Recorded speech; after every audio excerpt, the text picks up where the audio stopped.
पीछे रहने के आदी बन जाएं, वो कभी भी मुहाफिज़े नामूसे रिसालत नहीं बन सकते।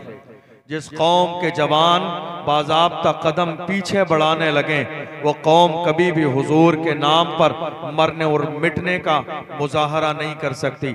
हमेशा उस कौम के जवान जिन्होंने हुजूर के नाम पर यह ऐलान किया था, या रसूल अल्लाह, जो जान मांगोगे जान देंगे, जो माल मांगोगे माल देंगे, मगर ये हमसे कभी न होगा, नबी का जाहो जलाल देंगे। जब दुनिया का ये अंदाज होता है, नहीं आएंगे, रहने दीजिए, तो दुनिया का अंदाज यही है कि जो लोग आगे आना चाहते हैं उन्हें कोई पीछे नहीं कर सकता, और जिन्हें पीछे रहने की आदत पड़ गई हो उन्हें कोई आगे नहीं कर सकता। आज एक छोटी सी मिसाल हमारी निगाहों के सामने है। हिंदुस्तान की सरजमीन पर आज जिस तरह मेरी कौम के लोगों के पास बहाना है कि लोग हमें आगे नहीं आने देते हैं, न जॉब के अंदर न किसी चीज़ के अंदर। दरअसल ये बात गलत है। हमारे लोग खुद आगे आना ही नहीं चाहते हैं, हमारे लोग खुद पीछे रहना चाहते हैं। मुझे नहीं मालूम कि आपके इस जलसे में चंदा होता है या नहीं होता है, वरना मैंने देखा है कि जिन जलसों में चंदा होता है वहाँ लोग आगे नहीं आना चाहते हैं, और जहाँ चंदे का कोई मसला ना हो तो वहाँ तो लोग आके बैठते हैं ताकि इस जलसे में हम कुछ सुनकर सीख कर जाएं, ताकि उसके मुताबिक हम और आप अपनी ज़िंदगी गुजारें। आज हिंदुस्तान की सरजमीन पर बहुत संजीदगी के साथ थोड़ी सी बातें आपसे करने लगा हूं। एक फिक्र लेकर जाइए आज के जलसे से। हिंदुस्तान के कोने कोने पर जो मुल्क के हालात हमारी और आपकी निगाहों के सामने हैं, कभी आपने गौर किया कि ये बिगड़े हुए हालात जो मुल्क के कोने कोने पर हैं, आखिर इन बिगड़े हालात का जिम्मेदार कौन है? शायद आपने कभी इन बिगड़े हुए हालात का जायजा लिया होता, अंदाज लगाया होता, तो आपको पता चलता कि इन सारे बिगड़े हुए हालात के जिम्मेदार कोई गैर नहीं सिवाय हमारी अपनी कौम के। अलमिया इस बात का है कि हमारी कौम जब इज्जत की बात आती है तो वो जबरदस्ती किसी और के सर का सेहरा छीन कर अपने सर पे सजा लेती है, और जब बेइज्जती की, अपनी नाकामी की बात आती है तो हमारे लोग उस नाकामी को कबूल करने के लिए तैयार नहीं होते हैं, हकीकत का सामना करना नहीं चाहते हैं। यही वजह है कि मुल्क के हालात दिन ब दिन बद से बदतर होते चले जा रहे हैं। लोग खुशफहमी में जिंदगी गुजार रहे हैं। कुछ लोगों ने यकीन कर लिया, खुशफहमी दिलाने वाले लोग मिल गए कि नहीं साहब, सुभान अल्लाह कहिए, आपको जन्नत मिल जाएगी। मेरे पास आपको देने के लिए जन्नत का टिकट नहीं है, इसलिए कि जन्नत इतनी आसान नहीं है जितनी आसान आपने समझ ली है, या जो आपको एहसास दिला दिया गया है कि जन्नत इतनी आसान है। आपको अंदाजा भी नहीं, अल्लाह ने 2 फरिश्ते आपके साथ मुकर्रर किए हैं जो सुबह से लेकर शाम तक जिंदगी के आपके हर अच्छे और बुरे अमल को लिखते भी हैं और अल्लाह की बारगाह में पेश भी किया जाता है। ये तो कयामत के दिन तय होगा किसके लिए जन्नत है, किसके लिए जहन्नम। जी क्या बात। मुल्क के हालात आज बद से बदतर होते चले जा रहे हैं। आप जरा जहन दौड़ाइए, वजूहात क्या हैं? ये हालात जो इतने बिगड़े हैं उसके असबाब क्या हैं, उसके वसाइल क्या हैं, और मौजूदा दौर में उसका इलाज क्या है? क्या बात है। 2 चीजें, एक हमारी बर्बादी की वजह क्या है, और उस बर्बादी को आबादी में बदलने के लिए उसका इलाज क्या है। जमीनी तौर पर बेसिक 2 चीजें हैं हमारी बर्बादी की। उनमें पहली चीज ये है कि हिंदुस्तान की सरजमीन पर आज़ादी के बाद से लेकर आज तक कौम मुस्लिम ने एजुकेशन पर तवज्जो नहीं दी। आज़ादी के बाद से लेकर आज तक कौम मुस्लिम ने एजुकेशन पर तवज्जो नहीं दी। और दूसरी बात, कौम मुस्लिम ने आज़ादी के बाद से लेकर आज तक सियासत पर तवज्जो नहीं दी, न सियासी पार्टी बनाई, न सियासत में हिस्सेदारी की बात की, न मुल्क की सतह पर कभी उन्होंने अपनी शनाख्त और अपनी पहचान बनाई। गैरों की दरी बिछाते रहे, मेरी कौम के लोग इसी में खुश रहे। गैरों के फर्श उठाते रहे, मेरी कौम के लोग उसी में खुश रहे। गैरों के पोस्टर लगाते रहे, मेरी कौम के जवान उसी में खुश रहे। गैरों के फ्लैक्स लगाते रहे, मेरी कौम के लोग उसी में खुश रहे। गैरों के लिए मिंबर सजाते रहे, मेरी कौम के लोग उसी में खुश रहे।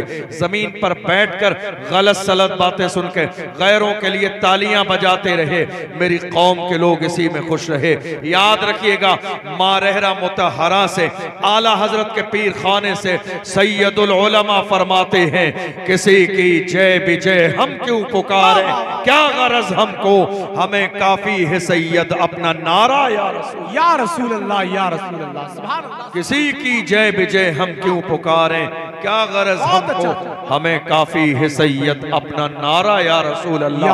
हमें मिजाज दिया गया, अल्लाह ने तुम्हें गुलामी के लिए नहीं क़यादत के लिए पैदा किया है, क़यादत के लिए कायद बनो। अल्लाह ने गुलामी के लिए पैदा नहीं किया है इस कौम को। हम कर क्या रहे हैं आज के जमाने में?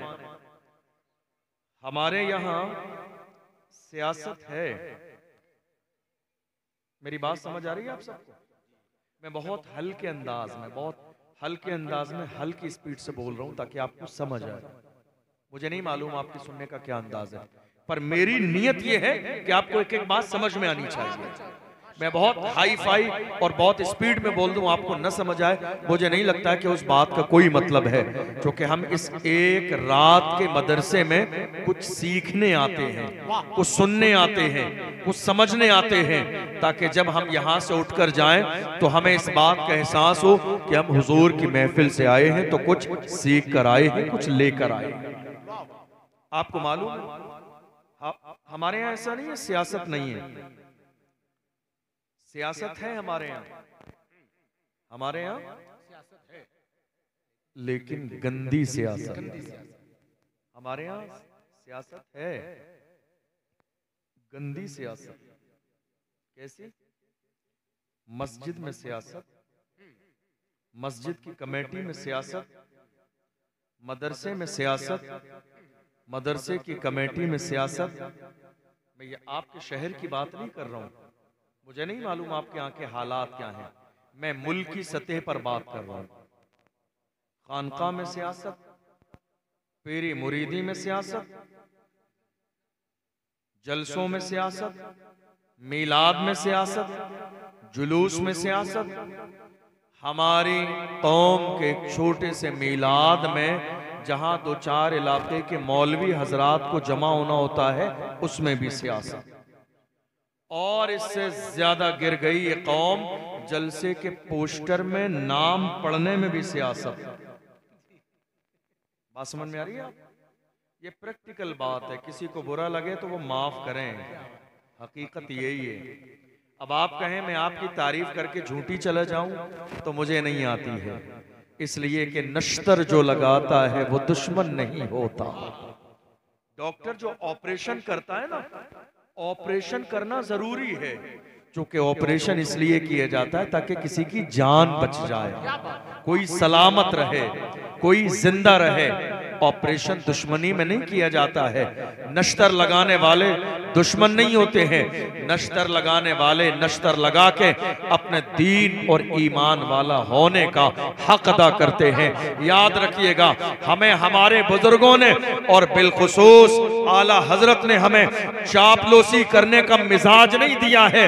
मेरे इमाम का मिजाज ये है, जब इमाम अहले सुन्नत से कहा गया नानपारा के नवाब की तारीफ कर दें, इनाम दिया जाएगा, इमाम अहमद रजा गुस्से में आ गए, जलाल में आ गए, इरशाद फरमाया अहमद रजा दुनियादार की नहीं तारीफ करेगा तो मदीने के ताजदार की तारीफ करेगा, अहमद मुख्तार की तारीफ करेगा। और जब तारीफ करने पे आए हैं तो पुकार के कहते हैं वो कमाल हुस्न हुजूर है कि गुमान नक्शे जहां नहीं, यही फूल खार से दूर है, यही शम्मा है कि धुआं नहीं। फुसहा अरब के बड़े बड़े तेरे आगे यूं है दबे लचे, कोई जाने मुंह में ज़बान नहीं, नहीं बल्कि जिस्म में जान नहीं।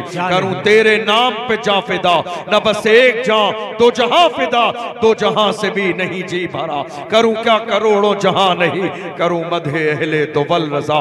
पड़े इस बला में मेरी बला, मैं गदा हूं अपने करीब का, मेरा दीन पारे नाना। क्या बात है हज़रत, सुभान अल्लाह। इमाम अहले सुन्नत ने हमें चापलूसी करने का मिजाज नहीं दिया। दुनिया में एक बंदा होता है चापलूसी जो कराता तो है मगर करता नहीं है, जिसको कहते हैं शातिर इंसान। बात समझ आ रही है आप? दुनिया में एक इंसान वो है जो चापलूसी आपसे कराता है, करता नहीं है। शातिर इंसान एक करता भी है और कराता भी है, लेकिन एक वो इंसान है न चापलूसी करता है न चापलूसी को पसंद करता है, और वही है मसलके आला हजरत। वही है मसलके आला हजरत। जो हक है वो हक है, हर चीज में समझौता किया जा सकता है, हुजूर की इज्जत पे समझौता नहीं होगा, नामूस रिसालत पे समझौता नहीं होगा। हमने पूरी दुनिया के सामने हर जमाने में वही ऐलान किया जो कलंदर लाहौरी ने कहा था कि मोहम्मद से वफा तूने तो हम तेरे हैं, ये जहां चीज है क्या लौह कलम तेरे हैं। कुव्वते इश्क से हर पस्त को बाला कर दे, दहर में इसमें मोहम्मद से उजाला कर दे। मोहम्मद की मोहब्बत दीन हक की शर्त अव्वल है, इसी में हो अगर खामी तो सब कुछ नामुकम्मल है। आज हो क्या रहा है? सियासत की जरूरत है कौम को, सियासत हो भी रही है, लेकिन सियासत हो वहां रही है जहां सिर्फ नुकसान है, कौम का फायदा नहीं है। मेरी बात समझ आ रही है आपको? नहीं आ रही है? सियासत हो कहां रही है? जहां से हमारी कौम टूट रही है, इख्तिलाफ हो रहा है, फितने हो रहे हैं, भाई भाई से जुदा है, इमाम मुख्तदी से जुदा है, इमाम इमाम से जुदा है, मोहल्ला मोहल्ले से जुदा है। सियासत हमारी यहां हो रही है, मस्जिद में, मदरसे में, खानका में, पीरी मुरीदी में, जलसे में। आपको मालूम है हमारे इलाकों में 11वीं शरीफ की नियाजें होती हैं, वहां भी सियासत होने लगी आजकल। उसने इतने की कराई है तो हम इतने लोग बुलाएंगे। बात समझ में आ रही है? सियासत तो सियासत तो आप कर ही रहे हैं, तो कोशिश कीजिए कि सियासत गंदी छोड़ के कौम के लिए सियासत करें, जिसकी बुनियाद पर अल्लाह करे मेरी कौम का चाय पे बैठकर खुराफात और फितने करने वाला बंदा चाय के होटल पर न बैठे। इतनी सियासत करें कि अल्लाह तुम्हें पार्लियामेंट की कुर्सी पे बिठा दे। कम से कम इतनी सियासत कीजिए अपनी कौम के लिए, कम से कम इतनी सियासत कीजिए अपनी कौम के लिए कि जहां बात मस्जिदों की हिफाजत की आए आप खड़े हो सके, जहां बात मदरसों के तहफ़्फ़ुज़ की आए आप खड़े हो सके, जहां बात कौम के उलमा की आए आप खड़े हो सके, जहां बात मौलाना कमर गनी उस्मानी की आए आप खड़े हो सकें, जहां बात मुफ्ती सलमान अजहरी की आए आप खड़े हो सकें।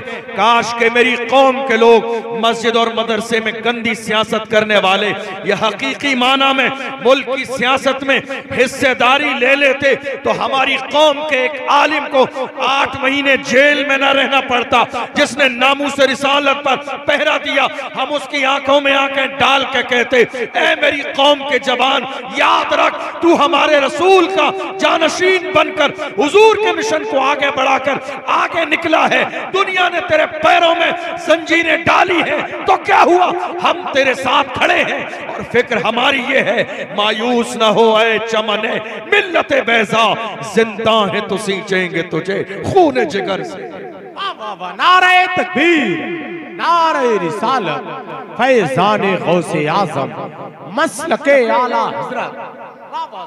मगर नहीं किया आपने ये, आप सियासत में कमजोर रहे, सियासत में आप कमजोर रहे। इसी बुनियाद पर हमारा एक आलिम 8 महीने जेल में रहा। यार खुदा के बंदो, आपकी गंदी सियासत से मेरी कौम तबाह बर्बाद हो रही है, मस्जिदों का वकार खत्म हो रहा है, मदरसों का लेवल डाउन होता चला जा रहा है। अल्लाह तुम्हें तौफीक दे, सियासत करो, मगर कौन सी सियासत, जो अल्लामा फजल हक खैराबादी ने की थी, जो अशफाकुल्ला खान ने की थी, जो सैयद किफायत अली काफी ने की थी, जो औरंगजेब आलमगीर ने की थी।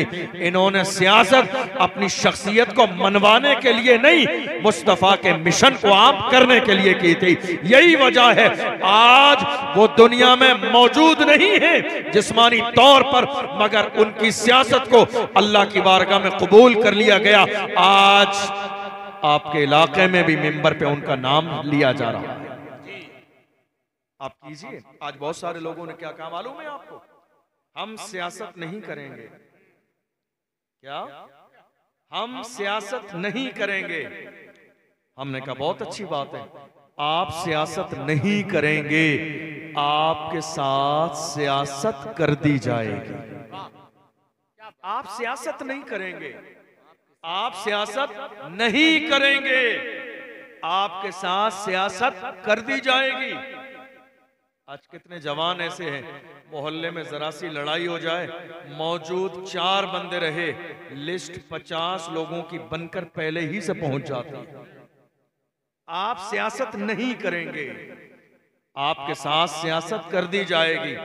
आपको मालूम है आज हमारे बड़े बड़े जलसे, बड़ी बड़ी कॉन्फ्रेंसें सिर्फ करामतें और फजीलतें सुना के खत्म कर दी जाती हैं। मेरी कौम जैसी आती है वैसी ही वापस सुभान अल्लाह माशाअल्लाह करके चली जाती है। नहीं, आज जरूरत है कौम की क़यादत की जाए, आज जरूरत है कौम मुस्लिम को लीडरशिप की, आज जरूरत है कौम को जहन दिया जाए, आज जरूरत है कौम को गोल दिया जाए, आज जरूरत है कौम का विजन फिक्स किया जाए, आज जरूरत है कौम को एहसास दिलाया जाए, आज जरूरत है कौम को यह पैगाम दिया जाए, दुनिया के अंदर कोई भी ऐसी चीज नहीं है कि मोहम्मद अरबी का गुलाम न कर सके। परेशान न हो, कदम बढ़ाओ, कदम बढ़ाना तुम्हारा काम है, कामयाबी देना खुदा की रहमत का काम है। मैं अकेला ही चलाता जानिबे मंजिल, मगर लोग मिलते गए और कारवां बनता गया।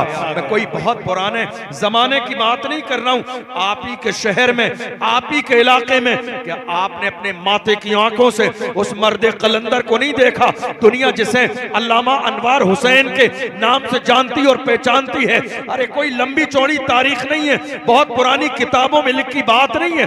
माथे की आंखों से देखा, एक इंसान मुखलिस बन के मेहनत करता है, उसके जाने के बाद जमाने गुजर जाते हैं, मगर रोशनी बाकी रहती है, मिशन बाकी रहता है, फिक्र बाकी रहती है।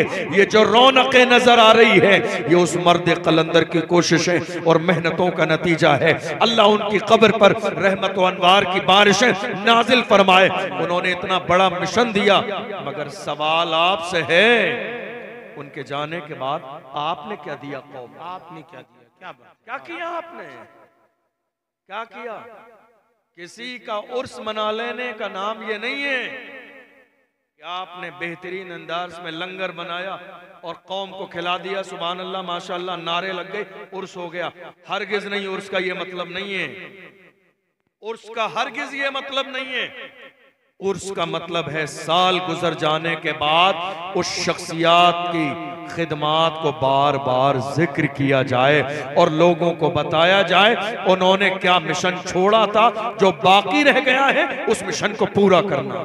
सुभान अल्लाह। उर्स का ये मतलब होता है। आज हमने बुजुर्गों का नाम तो लिया, लेकिन जो मिशन उन्होंने हमें दिया था आज वो मिशन बाकी नहीं है।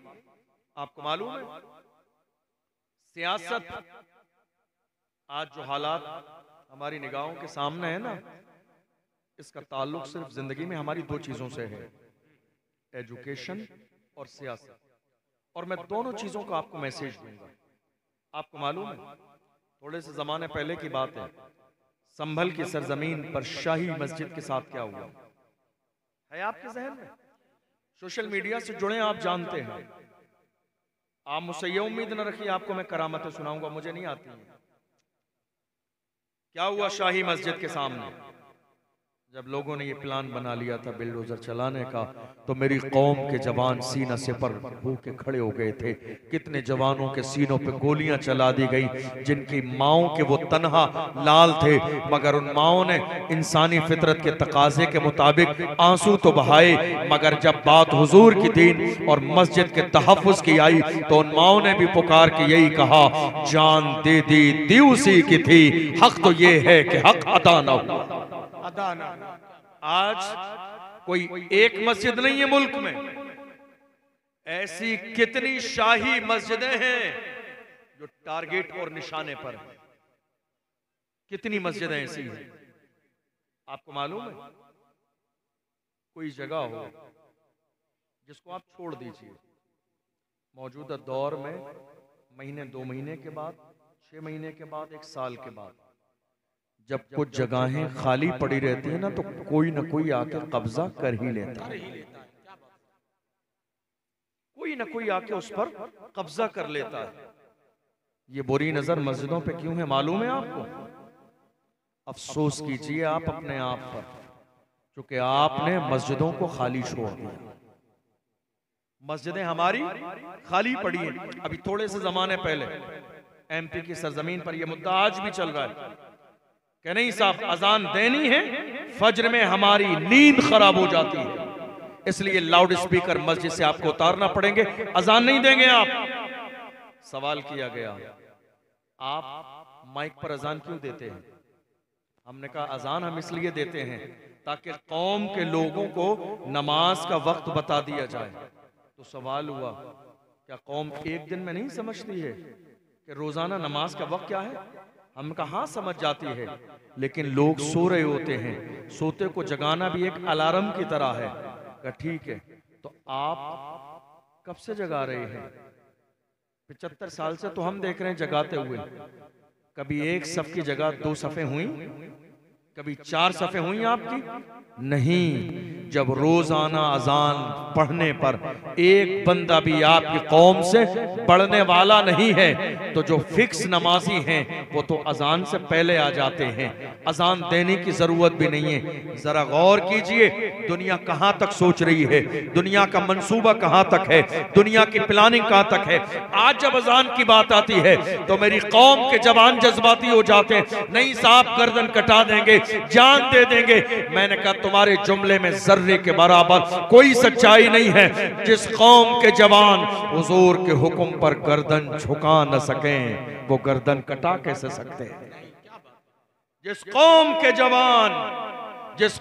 के जवान हुजूर के हुक्म पर गर्दन झुका न सके, वो गर्दन कटा कैसे सकते हैं? आज अलमिया यह है कि हमारी मस्जिदें खाली पड़ी हैं। हमारी फिक्र सिर्फ इस पर है, मस्जिद में संगे मरमर लग जाए, हमारी मस्जिद में एसी लग जाए, हमारी मस्जिद का सहन बड़ा हो जाए, हमारी मस्जिद की जमीन और आ जाए। क्यों कर रहे हैं आप ये सब काम? आज मस्जिदों की तामीर भी कंपटीशन के तौर पर होने लगी, जरूरत के तौर पर नहीं।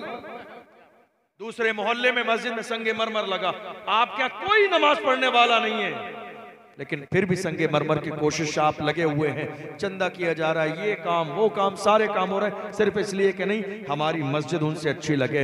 ये कोई बात नहीं है, फजूल बात है। मस्जिद हमारी उनसे अच्छी लगे, मस्जिद संगे मरमर से नहीं, मस्जिद की रौनक नमाजी होते हैं, मस्जिद की रौनक सजदे होते हैं, मस्जिद की रौनक अल्लाह के बंदे होते हैं। मुसलमानों का हाल ये था, मुसलमानों ने कैसे आलम में सजदे किए थे। डॉक्टर इकबाल से पूछिए तो डॉक्टर इकबाल ने जवानों को कहा, जवानों तुम्हारे आबाओ अजदाद की तारीख वो थी, तुम ये थे, टल न सकते थे अगर जंग में अड़ जाते थे, पांव शेरों के भी मैदान से उखड़ जाते थे, तुझसे सरकश हुआ कोई तो बिगड़ जाते थे, तीर क्या चीज है हम तोप से लड़ जाते थे, शान आंखों में न जचती थी जहांदारों की, कलमा पढ़ते थे हम छाओं में तलवारों की, हम जो जीते थे तो जंगों की मुसीबत के लिए या रसूल अल्लाह, और मरते थे तेरे नाम की अजमत के लिए। दश्त तो दश्त है, दरिया भी न छोड़े हमने, बहरे जुल्मात में दौड़ा दिए घोड़े। सुभान अल्लाह, सुभान अल्लाह या रसूल अल्लाह।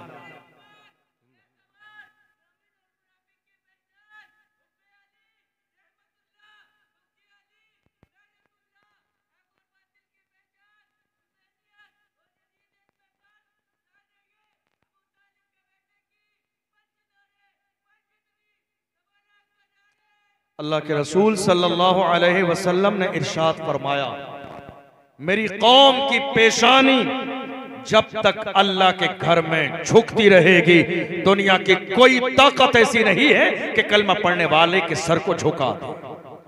जब तक मेरी कौम की पेशानी अल्लाह के सामने झुकती रहेगी, जब तक ये अल्लाह को सजदे करते रहेंगे, जब तक ये अल्लाह को मानते रहेंगे, दुनिया की कोई ताकत ऐसी नहीं है कि इनको झुका दे।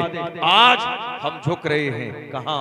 दौलत के सामने, पावर के सामने, ताकत के सामने, हुकूमत के सामने, सियासत के सामने, नेताओं के सामने, सबके सामने। डॉक्टर इकबाल ने यही तो कहा था, वो एक सजदा जिसे तू गिरा समझता है, वो एक सजदा जिसे तू गिरा समझता है, हजार सजदों से देता है आदमी को निजात। वो एक सजदा जो अल्लाह की बारगाह में तुम करते हो तुम्हारे लिए भारी है, उस तन्हा सजदे की शान ये है, खुदा के सामने कर लोगे, अल्लाह हर एक के सामने सर झुकने को महफूज कर देगा। क्या बात है बेशक। आप अल्लाह से रिश्ता जोड़िए तो सही, लेकिन आज ऐसा नहीं हो रहा है।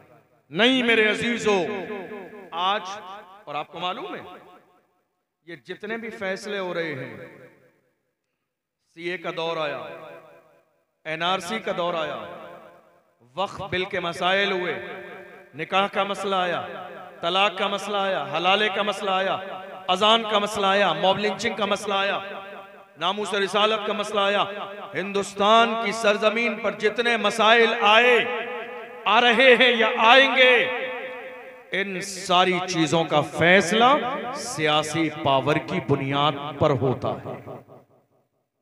आप लगाते रहिए फातिहा, क्या बात है। आप लगाते रहिए जलसे जुलूस, आप चादरों के जुलूस निकालते रहिए, आप लंगर बनाते रहिए, आप खाने बना के खाते रहिए, फिर कहिएगा हालात बहुत ज्यादा खराब हैं। नहीं मेरे अजीजों, ये सारे मुस्तहब काम हैं, लेकिन वक्त की जरूरत ये है कि जमाना जितनी तेजी के साथ आगे बढ़ रहा है, उतनी तेजी के साथ हुजूर के गुलाम भी आगे बढ़े। जमाना जितनी तेजी के साथ आगे बढ़ रहा है, हुजूर के गुलाम भी अपने कदम बढ़ाएं। और याद रखिएगा, हुजूर हाफिज मिल्लत मेरे मादर इल्मी अल जामिअतुल अशरफिया मुबारकपुर से ऐलान फरमाते हैं, इत्तेहाद जिंदगी है, इख्तिलाफ मौत है। जो कौमें मुत्तहिद हो जाती है वो बाकी रहती है, जो कौमें मुंतशिर हो जाती है उनका दुनिया के नक्शे से वजूद खत्म कर दिया जाता है।